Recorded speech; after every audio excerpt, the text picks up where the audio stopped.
వైశంపాయనుడు చెప్తున్నాడు. శ్రీకృష్ణుడు పలికిన ధర్మార్థయుక్తమైన మాటలను విని శంతనుసుతుడు భీష్ముడు రెండు చేతులు జోడించి, జగదీశ్వర, నీవు మహాబాహుడవు. శుభకరుడవైన నారాయణ, నీవు అచ్యుత ప్రభావుడవు. నీ మాటలు విని నేను ఆనంద నిమగ్నుడనయ్యాను. ఆహా, వాగ్రూపమైన విషయమంతా వేదరూపమైన నీ వాక్కునందే ఉన్నప్పుడు నీ వద్ద నేనేమి చెప్పగలను? దేవరాజైన ఇంద్రుని వద్ద దేవలోక వృత్తాంతమును చెప్ప సాహసించిన వాడే నీ ఎదుట ధర్మార్థ కామ మోక్ష విషయములను చెప్పగలడు. మధుసూదన, ఈ బాణములు దిగడం వలన కలిగిన బాధతో నా మనసుకు చాలా వేదనగా ఉంది. శరీరమంతా బాధతో శిథిలమైపోయింది. బుద్ధి పనిచేయడం లేదు. ఇప్పుడు ఏదీ కూడా చెప్పే ప్రతిభ నాలో లేదు.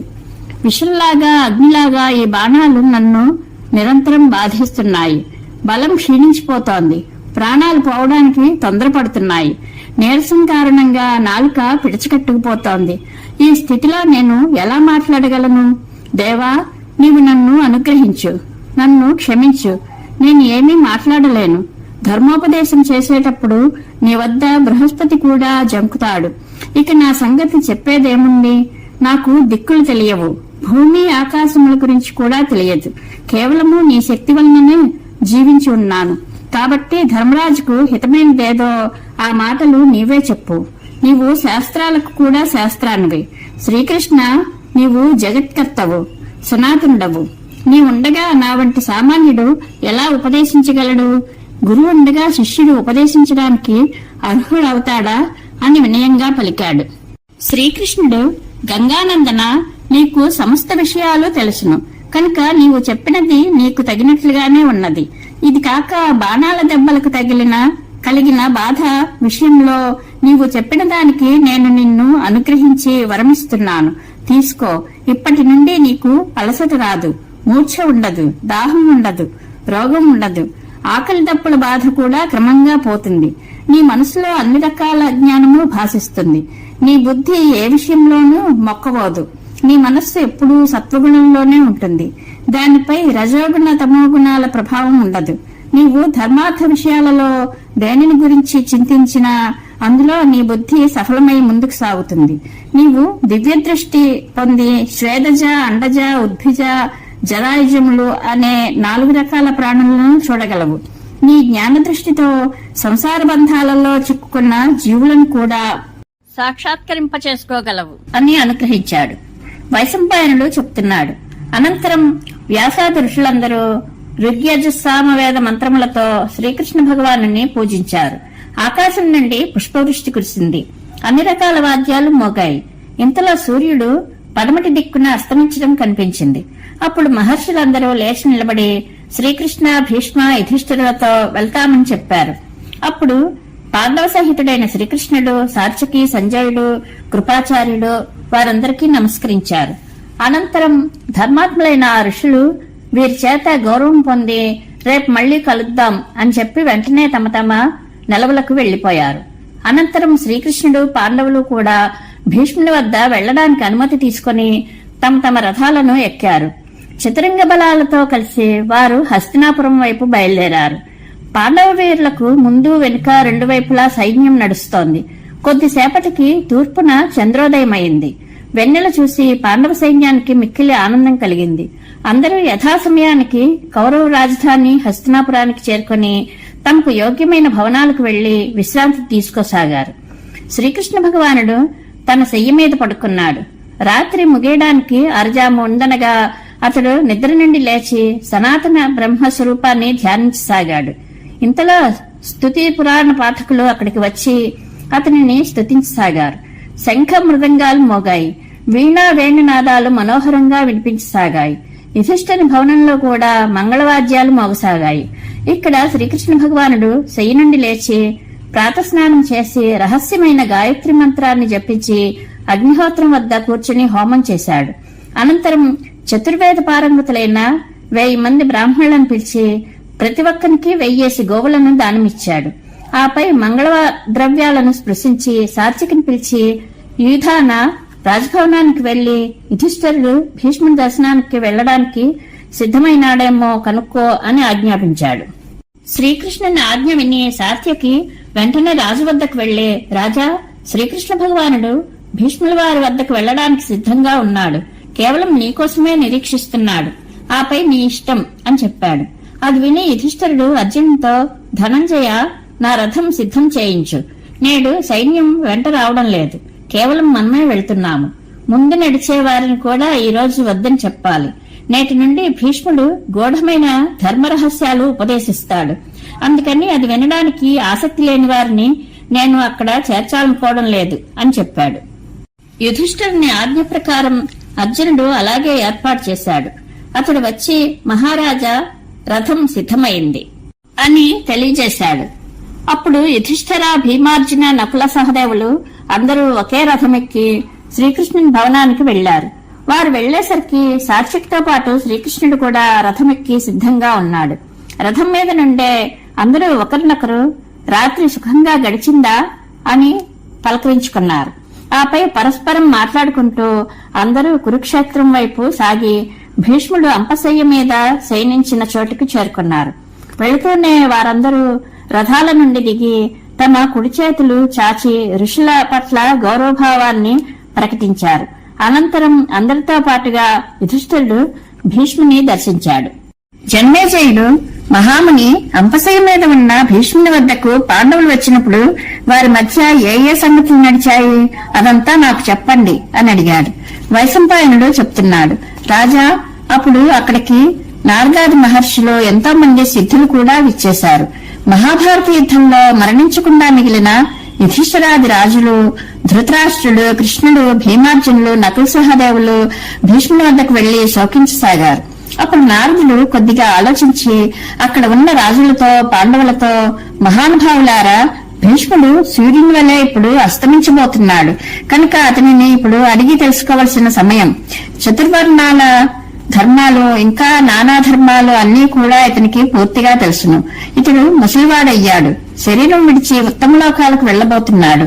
అందుకని మీరు మీ మనసుల్లోని సందేహాలను ఇతనిని అడగండి అని చెప్పాడు. నారదుడు ఇలా అన్నాక రాజులందరూ భీష్ముని వద్దకు వచ్చారు.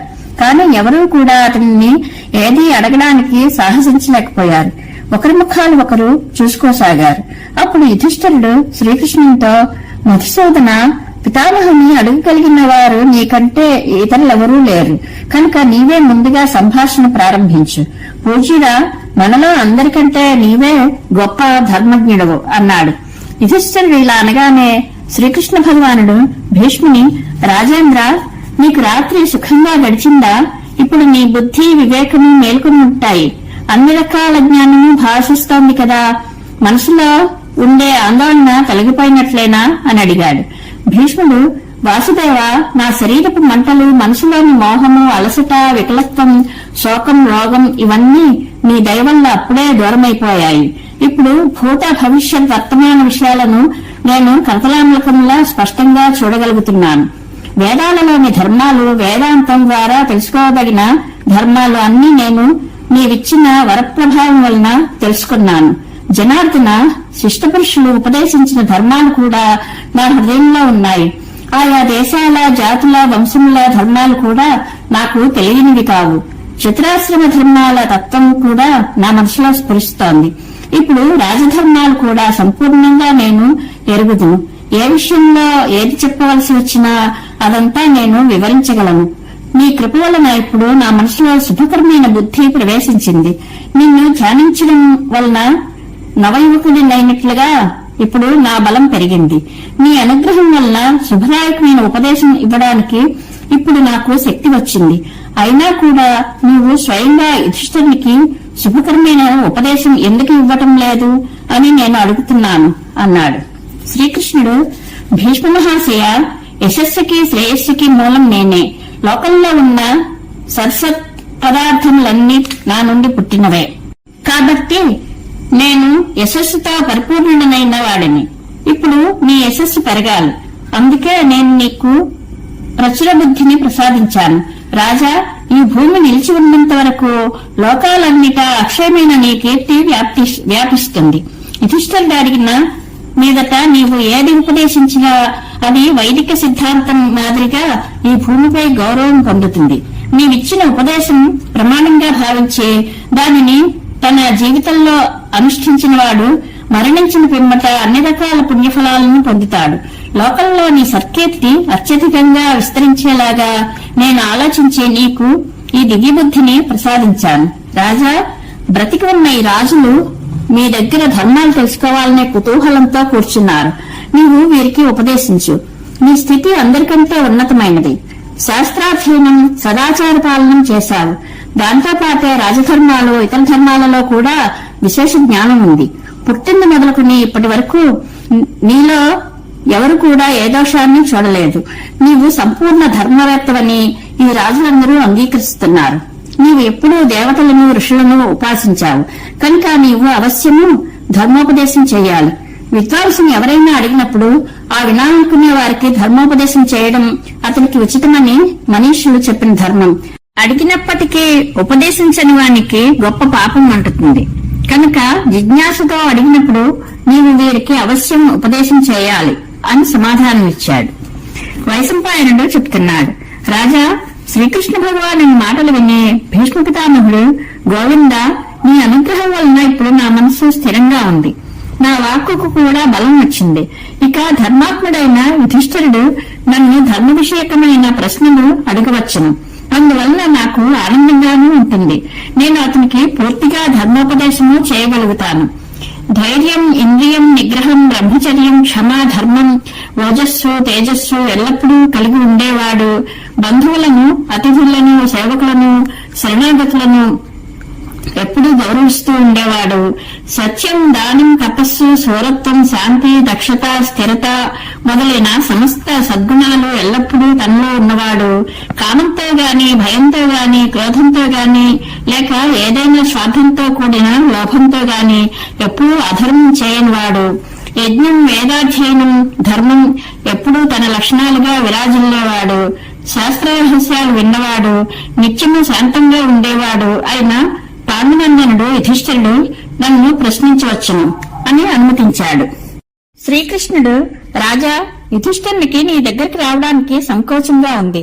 ఇతడు తన్ను అపరాధిగా భావించుకుని భయపడుతున్నాడు.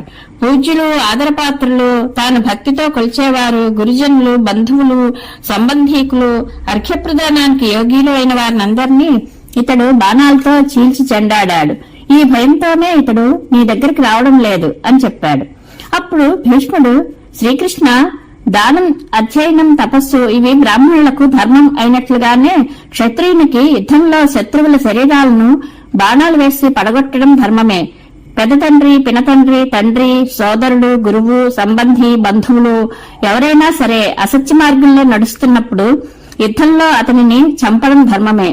లోభంలో చిక్కుకుని పాపానికి అండదండలు అందిస్తూ తనకు నియమితమైన ఆచారాలను వదిలివేసినట్టి గురువును కూడా యుద్ధంలో చంపినవాడు క్షత్రియ ధర్మం తెలిసినవాడే. లోభంతో ధర్మం యొక్క సనాతన మర్యాదపై దృష్టి పెట్టని వానిని యుద్ధంలో చంపిన క్షత్రియుని ధర్మజ్ఞునిగానే భావించాలి. యుద్ధంలో రక్తపుటేర్లు ప్రవహింపచేసిన క్షత్రియుడు ధర్మజ్ఞుడనే అనిపించుకుంటాడు. యుద్ధానికి శత్రువు ఆహ్వానించినప్పుడు యుద్ధం చేయడం క్షత్రియునికి అనివార్యమవుతుంది. యుద్ధం క్షత్రియునికి ధర్మపోషకమని, స్వర్గదాయకమని, లోకంలో కీర్తి కలిగిస్తుందని మనకు చెప్పాడు అని సాంత్వన కలిగిస్తూ చెప్పాడు. భీష్ముడు ఇలా అన్నాక ధర్మనందనుడు యుధిష్ఠిరుడు మిక్కిలి వినయంగా అతని వద్దకు వెళ్లి అతని ఎదుట నిల్చున్నాడు. అతని పాదాలకు శిరస్సు వంచి నమస్కరించాడు. భీష్ముడు కూడా అతనిని ఓదార్చి ఆనందం కలిగించి అతని శిరస్సును ఆఘ్రానించి, నాయనా, కూర్చో, భయపడకు, సంకోచం వదిలి అడుగవలసినది అడుగు అని ప్రేమగా పలికాడు. వైశంపాయనుడు చెప్తున్నాడు, అనంతరం యుధిష్ఠిరుడు శ్రీకృష్ణ భీష్ములకు నమస్కరించి గురుజనులందరి సమ్మతి తీసుకుని ప్రశ్నించాడు. పితామహ, ధర్మజ్ఞులు రాజధర్మం శ్రేష్టమని అంటారు. కాబట్టి నాకు రాజధర్మాలను వివరంగా చెప్పండి. రాజధర్మంలో ధర్మార్థ కామ మోక్షాలు అన్నీ ఇమిడి ఉన్నాయి. గుర్రాలకు కళ్ళం వలె, ఏనుగులకు అంకుశం వలె ఈ లోకాన్నంతటినీ మర్యాదకు కట్టుబడి ఉండేలా చేయడానికి రాజధర్మం త్రాడులా పనిచేస్తుంది. ప్రాచీనులు అనుసరించిన రాజధర్మంలో రాజు అజ్ఞానంతో ఏదైనా పొరపాటు చేస్తే లోక వ్యవస్థ చెడిపోతుంది, ప్రజలందరికీ ఆందోళన కలుగుతుంది. సూర్యోదయంతో అంధకారం నశించిపోయినట్లుగా రాజధర్మం మనుష్యుల చెడు నడతను నివారిస్తుంది. కాబట్టి నాకు ముందుగా రాజధర్మాలనే నిరూపించి చెప్పండి. ఎందుకంటే మీరు ధర్మాత్ములందరిలో శ్రేష్ఠులు. మేమందరము మీ వల్లనే శాస్త్రాల్లోని పరమరహస్యాలను తెలుసుకోగలుగుతాం. శ్రీకృష్ణ భగవానుడు కూడా మిమ్మల్ని బుద్ధిలో సర్వోత్తములని భావిస్తున్నాడు అన్నాడు. భీష్ముడు చెప్పాడు, గొప్పదైన ధర్మానికి విశ్వవిధాత అయిన శ్రీకృష్ణునికి సమస్త బ్రాహ్మణులకు నమస్కరించి నేను సనాతన ధర్మాన్ని వివరిస్తున్నాను. యుధిష్ఠిరా, నీవు ఇక ఏకాగ్రచిత్తుడవై నేను చెప్పే రాజధర్మాలు ఇంకా నీవు వినదలుచుకున్న దానిని కూడా పూర్తిగా విను. కురుశ్రేష్ఠుడా, రాజుకు అన్నిటికంటే ముందుగా ప్రజారంజనం, వారిని ఆనందంగా ఉంచడం అవసరం. అందుకోసం అతడు దేవతలను విద్యుక్తంగా పూజించాలి, బ్రాహ్మణులను పూర్తిగా గౌరవించాలి. ఎందుకంటే దేవతలను బ్రాహ్మణులను పూజించడం వలన అతడు ధర్మరుణం నుండి విముక్తుడవుతాడు. ప్రజలందరూ అతనిని ఆదరిస్తారు. పుత్ర, విజయం కోసం నీవు ఎప్పుడూ ప్రయత్నం చేస్తూ ఉండాలి. పురుష ప్రయత్నం లేకుండా కేవలం దైవం వలన రాజుల పని సిద్ధించదు. కార్యసిద్ధికి దైవం, పౌరుషం రెండు సాధారణ కారణాలు అయినప్పటికీ నేను వీటిలో పౌరుషమే శ్రేష్టమని భావిస్తాను. ప్రారంభించిన పని చెడిపోతే దానికోసం మనసులో దుఃఖిస్తూ ఉండిపోకూడదు. ఎప్పుడూ ప్రయత్నం చేయడంలోనే లగ్నమై ఉండాలి.